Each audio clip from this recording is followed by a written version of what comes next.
शक्तिपीठ ज्वालामुखी मंदिर परिसर में मंदिर न्यास ज्वालामुखी की विशेष बैठक जिलाधीश कांगड़ा एवं आयुक्त मंदिर डॉक्टर निपुण जिंदल की अध्यक्षता में संपन्न हुई।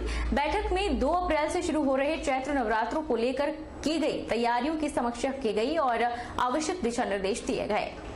शक्तिपीठ ज्वालामुखी मंदिर परिसर में मंदिर न्यास ज्वालामुखी की विशेष बैठक का आयोजन हुआ। मंदिर परिसर में चल रहे विकास कार्यों की भी समीक्षा की गई और बंद पड़े विकास कार्यों को धीमी गति से चल रहे कार्यों पर कड़ा संज्ञान लिया गया और अधिकारियों को शीघ्र ही काम पूरा करने के निर्देश दिए गए। तारा देवी मंदिर की कैनोपी का शीघ्र काम शुरू करने को कहा गया। प्राचीन एवं ऐतिहासिक टेढ़ा मंदिर के सौंदर्यीकरण के कार्य शीघ्र शुरू करने के निर्देश भी दिए गए। प्राचीन भैरव मंदिर के जीर्णोद्वार और वहां से अंबिकेश्वर महादेव मंदिर तक की सड़क को शीघ्र बनाने, टेढ़ा मंदिर की दोनों सड़कों को शीघ्र ठीक करने और वहां के पुराने हो चुके भवनों को ठीक करने, शहनशाह अकबर की नहर का सौंदर्यीकरण करने, मंदिर के प्राचीन हो चुके गुंबद की मरम्मत करवाने, संयम भवन के पीछे से मंदिर जाने वाले रास्ते का निर्माण करने और सैड बनाने के निर्देश दिए गए। वहीं इस दौरान चैत्र नवरात्रों को लेकर भी चर्चा की गई। नवरात्रों के दौरान मंदिर सुबह 4 बजे खुलेगा और रात के 12 बजे तक श्रद्धालु माता के दर्शन कर सकेंगे। आज ज्वालामुखी टेम्पल में हमारे जिलाधीश महोदय आए हैं और विशेष करके तो परसों से नवरात्रे शुरू होंगे, उसके बारे में विस्तार से समीक्षा भी की गई और चर्चा भी की गई। जो कमियां थी वो जिलाधीश महोदय ने यहाँ पे सॉर्ट आउट की हैं और यहाँ बोल भी दिया एसएम साहब को कि आप चाहे पानी की बात हो, चाहे को खाने पीने की बात हो, इस बार जो है वो काफ़ी लंगर जो लग रहे हैं, तो वो इंस्पेक्टर जो फूड सप्लाई है उसकी ड्यूटी लगाई गई है कि वो चेक करेगा, हर चीज़ को चेक करेगा। दुकानों में वहाँ जो रेट लिस्ट हैं उनको डिस्प्ले करेगा और जो मतलब वहाँ पे कोई ऐसी मतलब अवहेलना करेगा उसके खिलाफ कार्रवाई जो है वो करेंगे। मैं धन्यवाद करता हूँ माननीय जिलाधीश महोदय का कि इन्होंने 4 बजे से लेकर के रात के 12 बजे तक मंदिर को ये खोलने की परमिशन जो है वो दे दी है।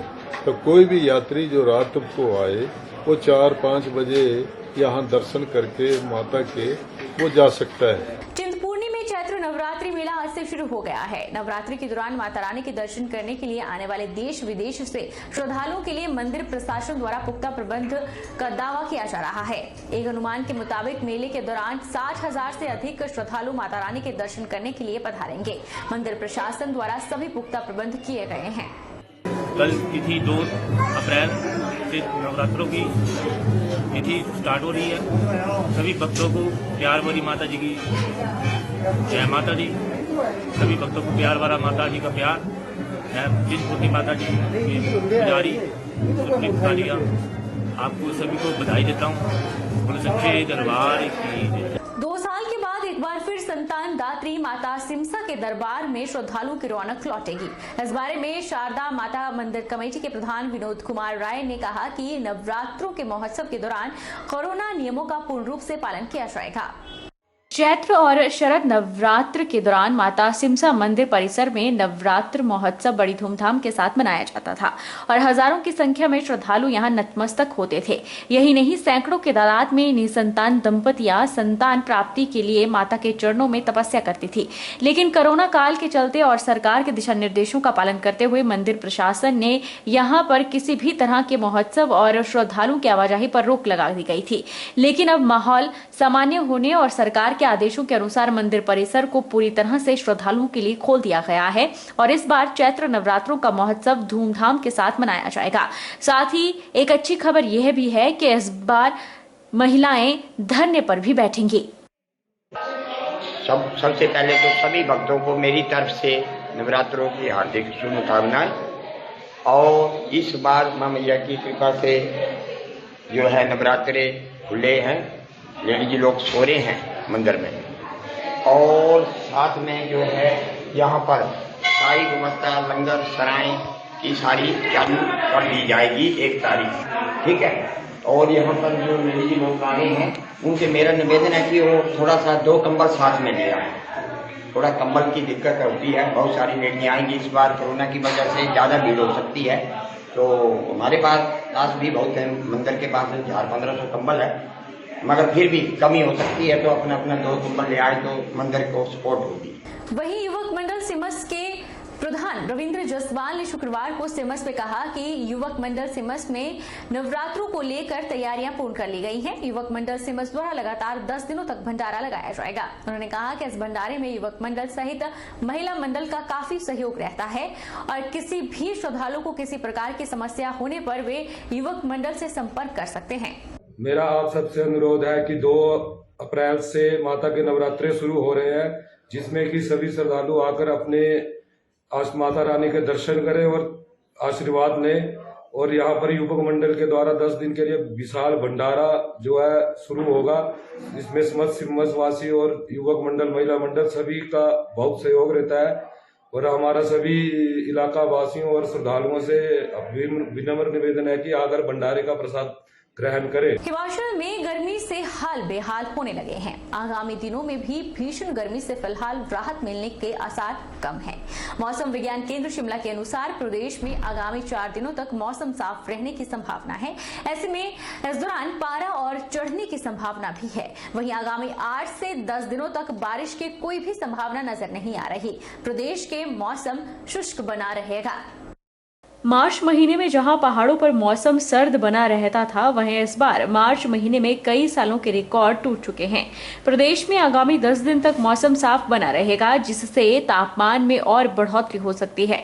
मौसम विभाग द्वारा मैदानी इलाकों में लू चलने को लेकर भी अलर्ट जारी कर दिया गया है। मौसम विज्ञान केंद्र शिमला के निदेशक सुरेंद्र पॉल ने बताया कि इस वर्ष मार्च में अधिकतम तापमान असामान्य रूप से अधिक रहा। कांगड़ा, कुल्लू, लाहौल स्पीति और सोलन जिले में पिछले रिकॉर्ड तोड़ते हुए मार्च 2022 में अब तक का सबसे उच्च तापमान दर्ज किया गया है। उन्होंने कहा कि अगले 8 से 10 दिनों के दौरान हिमाचल प्रदेश के ज्यादातर भागों में मौसम शुष्क रहेगा। 2 से 3 दिनों में थोड़ी गिरावट की संभावना को छोड़कर मौजूदा गर्म परिस्थितियों से कोई बड़ी राहत की उम्मीद नहीं है। उन्होंने बताया कि मार्च महीने में बारिश पूरे प्रदेश में सामान्य से कम हुई है। सिरमौर में सबसे कम बारिश दर्ज की गई और जिला कुल्लू में मार्च माह में सबसे ज्यादा बारिश दर्ज की गई है। प्रदेश में पश्चिमी विक्षोभ कम आने की वजह से और ग्लोबल वार्मिंग के परिवर्तन का असर देखने की वजह से तापमान में बढ़ोतरी दर्ज की गई है।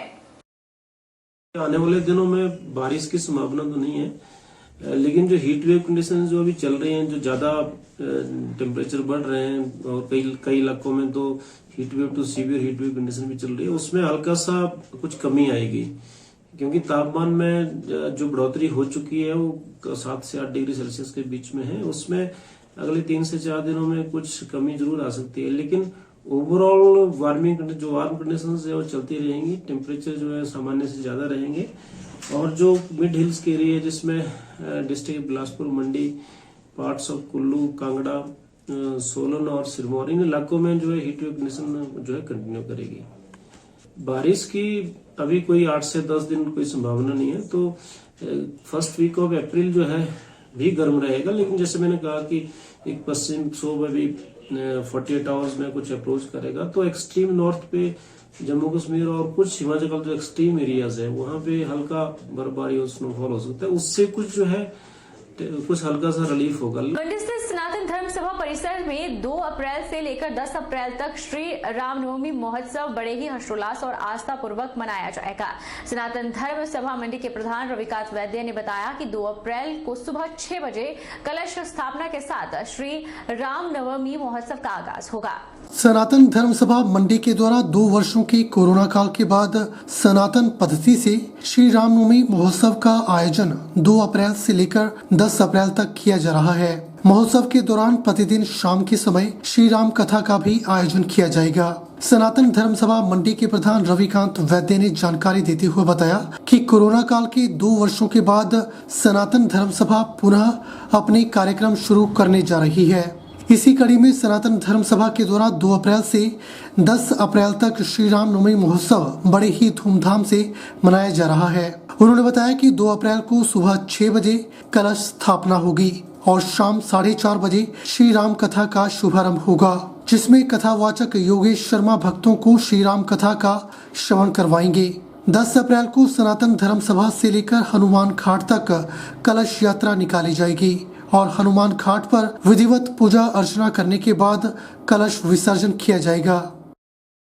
कोरोना काल के बाद 2 वर्ष के बाद सनातन धर्म सभा पुनः अपने जो कार्यक्रम होते हैं हमारे उसको शुरू करने जा रही है। सनातन पद्धति के अनुसार ये 9 वर्ष का कार्यक्रम जो हमारा कल से शुरू होगा, सुबह 6 बजे घट स्थापना होगी, उसके बाद नवापराण का पाठ शुरू होगा। शाम को 4:30 बजे व्यासपीठ से पंडित योगेश शर्मा जी जो मंडी शहर के यहाँ सनाडी से रहने वाले हैं, अपनी मधुर वाणी से राम कथा का भक्तों को श्रवण कराएंगे। उसके बाद यह कथा प्रवाह 9 तारीख तक चलता रहेगा। 10 तारीख तक विधि विधान के साथ हमारी कलश यात्रा 12 बजे मंदिर परिसर से निकलेगी और उस हनुमान घाट पर हनुमान जी का पूजन करने के बाद कलश विसर्जन किया जाएगा। 11 तारीख को उसी विधि विधान से हमारा भंडारे का आयोजन 1 बजे से लेकर 5 बजे तक रहेगा। मेरा सभी सनातन प्रेमियों से करबद्ध प्रार्थना है, इस आयोजन को सफल बनाने के लिए हमारे साथ कंधे से कंधा मिलाकर खड़े हैं, ताकि जो कुछ हमने कोरोना काल में खोया, प्रभु की कृपा से हम पुनः पटरी पे आएँ, यही मेरा प्रार्थना रहेगी।